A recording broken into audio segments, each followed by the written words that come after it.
Every 66 seconds, another senior in this country is told they have dementia. By the time this video ends, 20 more families will have heard those words, and for some of them, the cause was never their age. It was a bottle sitting on the bathroom shelf that they were promised was safe. I am Dr. kenD Barry, 15 years of practice, and I have watched this exact picture play out more times than I can count. Someone sharp their whole life starts losing the thread. Names, appointments, the drive at home they have made 1,000 times, and everyone around them calls it getting old. It wasn't. It was a medication. One almost nobody thinks to question because a doctor prescribed it and a pharmacy filled it. Here is what the newer research keeps showing. One ordinary everyday class of drug can pull your memory and your learning down hard inside a single year, and most people taking it have no idea it is happening. Today, I am walking you through the 9 medications most closely tied to rapid memory loss.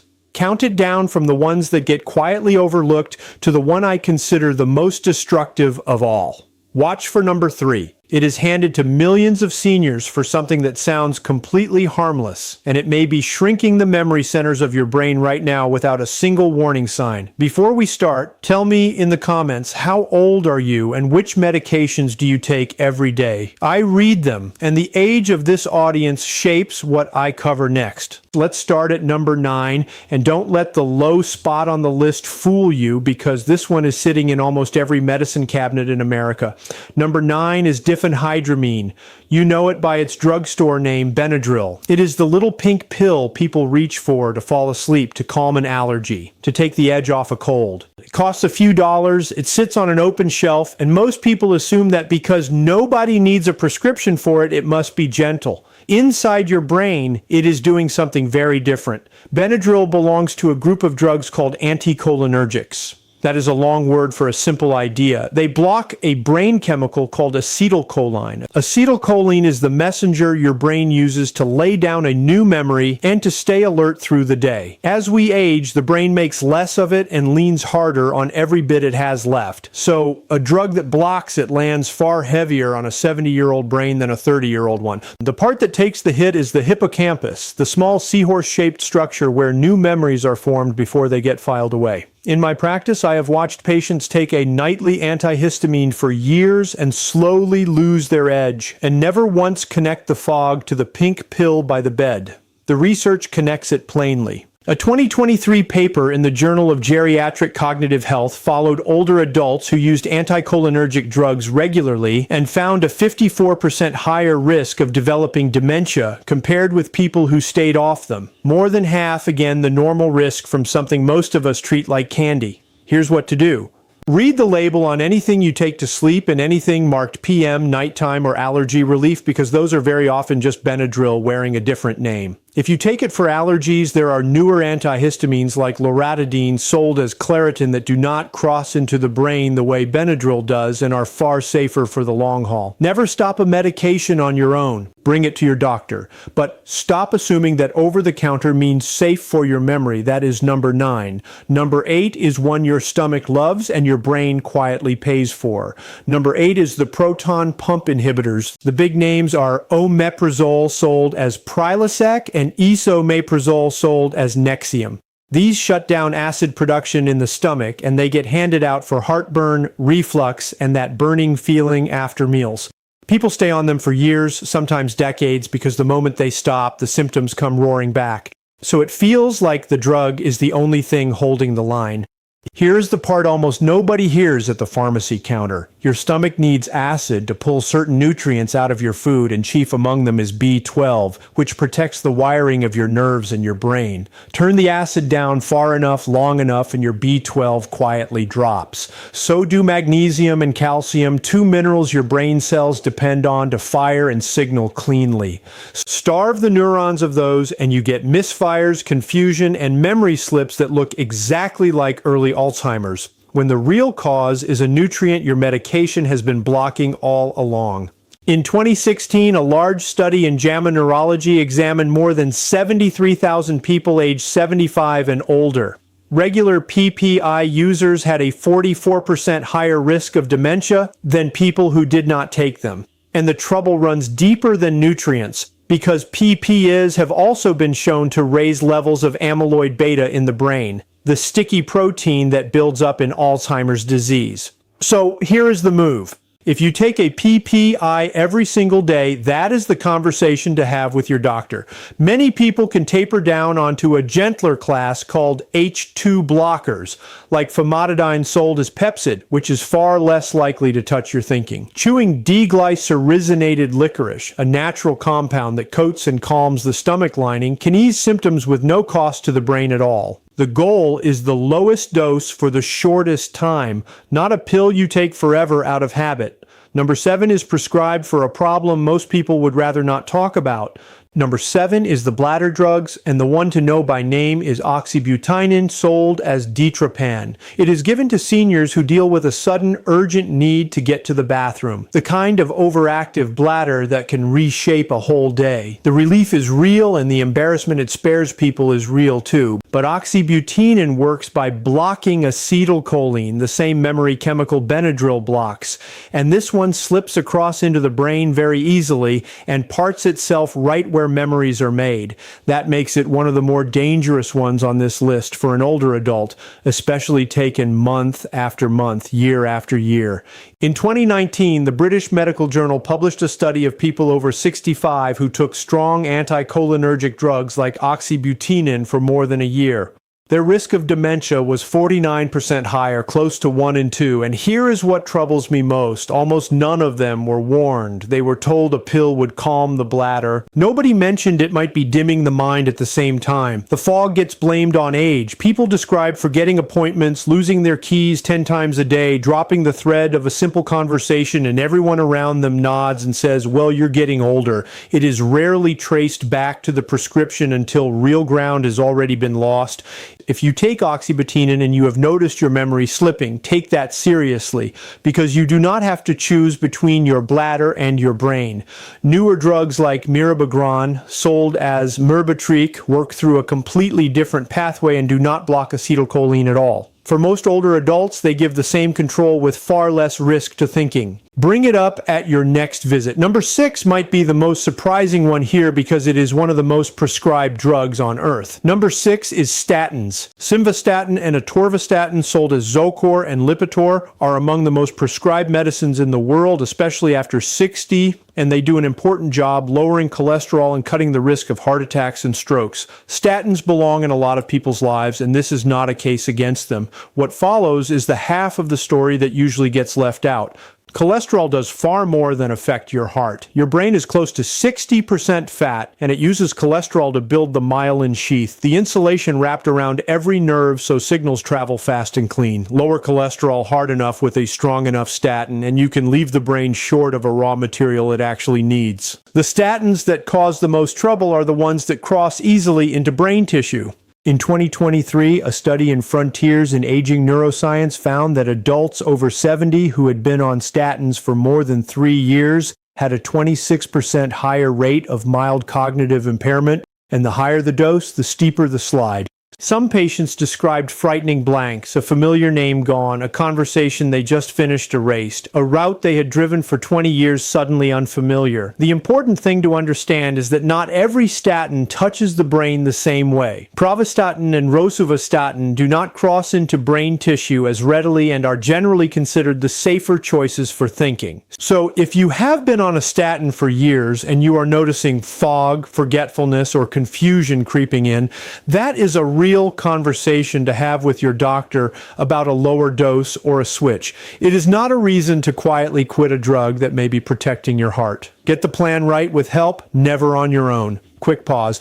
If this is connecting the dots for you, take 1 second and tap that like button. It genuinely helps this reach more seniors who need to hear it. And while you are down there, tell me how many prescriptions you are taking right now. I read every comment. All right, back to the countdown. Number 5. Number 5 is the benzodiazepines. Lorazepam, sold as Ativan. Diazepam, sold as Valium. Alprazolam, sold as Xanax. These are among the most prescribed drugs in America for anxiety anxiety and for sleep, and they work by boosting GABA, the brain's own calming signal that turns down a racing, overstimulated nervous system. At first, they feel like a rescue. The panic eases, the spinning thoughts stop, sleep finally comes. Over time, the picture changes. A 2022 study in the British Medical Journal followed more than 8,000 seniors for 6 years and found that those who used benzodiazepines for longer than 3 months had a 51% higher risk of Alzheimer's disease. The longer-acting ones like diazepam were worse because they linger in the body and build up in fatty tissue, including the brain.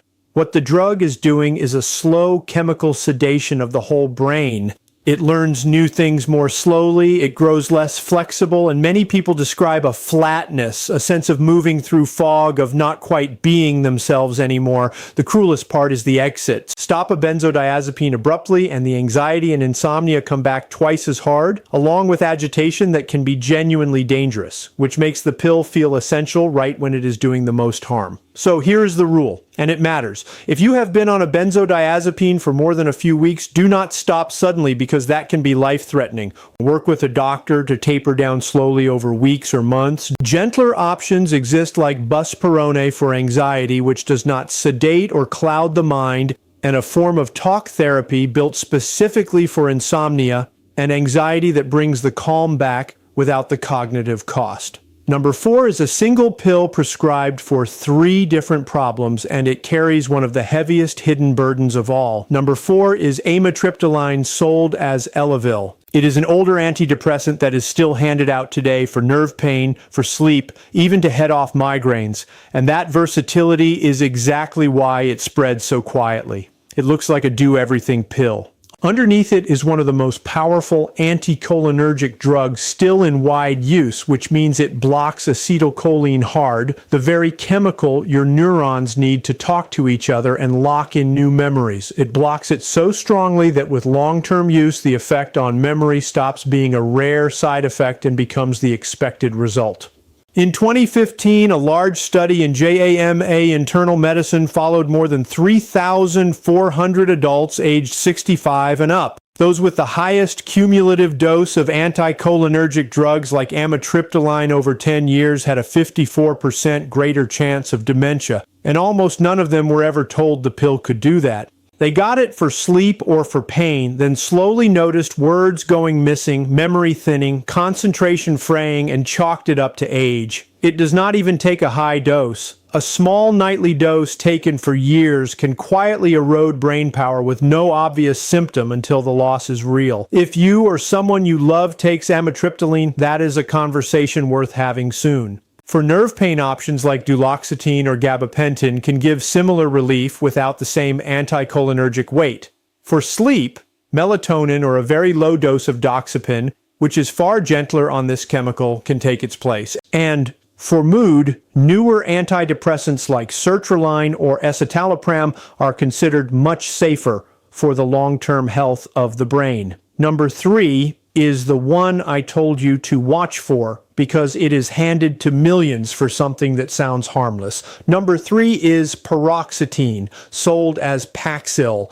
It is one of the most prescribed of a family of antidepressants called SSRIs, used for depression and anxiety. And on the surface, it looks like the modern gentle option, kinder than the old psychiatric drugs. Here is the detail they rarely mention. Paroxetine is the one SSRI with strong anticholinergic activity. That single fact sets it apart from its siblings like sertraline and escitalopram because it reaches into the same acetylcholine system every other drug on this list has been chipping away at. In 2021, a large review in Frontiers in Psychiatry looked at older adults on different SSRIs and found that paroxetine users showed measurable drops in short-term memory, word recall, and attention within the first 12 months. Seniors on paroxetine were 30% more likely to show early signs of cognitive impairment than those on other antidepressants. There is a hard irony in that because the drug is given to steady the mind, and over time it can wear down the very clarity it was meant to protect. The fix here is clear. In older adults, paroxetine is one to avoid. The American Geriatric Society placed it on something called the Beers List. a formal catalog of drugs considered risky for seniors, and paroxetine is on it for exactly these reasons. If you take it, ask your doctor about moving to a safer SSRI like sertraline or escitalopram, which are gentler and do not carry the same cognitive risk. Supporting your B vitamins, especially B12 and B6, can help steady mood naturally alongside that change. Number 2 is so quietly prescribed that many people taking it have no idea what kind of drug it even is. Number 2 is the antipsychotics, and this one disturbs me the most because so many people taking them never agreed to take an antipsychotic. The names are quetiapine, sold as Seroquel, risperidone, sold as Risperdal, and olanzapine, sold as Zyprexa. They were built and approved for serious psychiatric illness like schizophrenia and bipolar disorder. Today, they get handed out off-label to older adults for sleep, for mild restlessness, for the agitation that can come with dementia itself. Powerful drugs meant for severe illness now used in homes and nursing facilities on seniors who are simply confused, restless, or hard for a busy staff to manage. The cost is steep. In 2022, a study in Lancet Healthy Longevity followed more than 25,000 older adults and found that those given antipsychotics for behavioral symptoms were 71% more likely to suffer worsening cognitive decline within a year, even with no history of dementia before they started. These same drugs also raise the risk of stroke, of sudden cardiac death, and of the heavy sedation that leads to falls and hospital stays. They work by suppressing dopamine, a chemical tied not only to mood, but to focus, planning, and memory. Drop dopamine far enough and the brain goes slow and unresponsive, which is why people on these drugs can seem dull, flat, almost absent while their families grieve someone who is still sitting right in front of them. If you or a loved one is on one of these, the first move is to ask the prescribing doctor a direct question. Why was this started, and is it truly necessary, or is it here for convenience? Most behavioral symptoms can be eased without a drug at all through steady daily routines, less noise and overstimulation, treating hidden pain and fixing light and sleep. When medication really is needed, the lowest dose for the shortest time keeps the harm down. Far too often, no one ever tells the family what these drugs do to the brain, and they watch a decline they believe is aging when the cause is chemical. Number 1 is not a single drug at all, and it may be the biggest hidden driver of every story I just told you. Number 1 is anticholinergic polypharmacy. It is the danger almost nobody names, and it may be one of the largest causes of drug-induced memory loss in older adults. You are probably waiting for one final villain, a single worst pill. The real worst case is something subtler, the slow stacking effect of taking several anticholinergic drugs at the same time with nobody adding up the total. Polypharmacy simply means many medications at once, and anticholinergic burden is the combined weight of all of them blocking that one memory chemical together. Picture a very common situation. A senior takes Benadryl every night to sleep, oxybutynin every day for the bladder, and amitriptyline for nerve pain. On its own, each one might cause only a small, barely noticeable dip. Taken together, they compound and the total burden on the brain climbs fast. In 2022, a study in Age and Aging tracked more than 280,000 older adults and found that those with the highest anticholinergic burden had a 120% higher risk of dementia within 10 years, more than double. And the great majority had no idea they were on anticholinergic drugs at all. No one had ever explained it to them. When you block acetylcholine from several directions at once, the brain does not just idle. Neurons start to wither from disuse, connections shrink, and the brain settles into a quiet, underpowered state that looks almost identical to Alzheimer's on testing. Here is the hopeful part, and it is the reason I made this video. Drug-induced decline is often reversible when it is caught early. Lift the burden and many people get their clarity, their energy, and their memory back within weeks or months. The brain is more resilient than we give it credit for, but only if you take away what is hurting it. The fix does not take a miracle. It takes a careful medication review. Sit down with your doctor or your pharmacist and have them go through every prescription, every over-the-counter pill, and every supplement and add up the anticholinergic load. There are simple scoring tools that do exactly that. Once the problem drugs are spotted, you can taper off what you do not need, switch to safer options, and give the brain room to recover. This is the most preventable threat to the aging mind on this entire list, and that is exactly why it sits at number 1. Now I want to hear from you. Of these 9, which ones are in your cabinet right now? Have you noticed brain fog or forgetfulness creep in after starting something new? Tell me below, and tell me you will ask for a medication review this week. Your answer might be the thing that saves the next person who reads it. And before you go, there is one more place your body hides its warnings. Your medicine cabinet is one, your hands are another, your fingernails can flag trouble in your kidneys, your blood, even your nervous system years before anything else does. And most people never know what to look for. That is the next video. I will show you the 4 nail signs worth checking tonight. I am Dr. kenD Barry. Stay sharp, and I will see you there.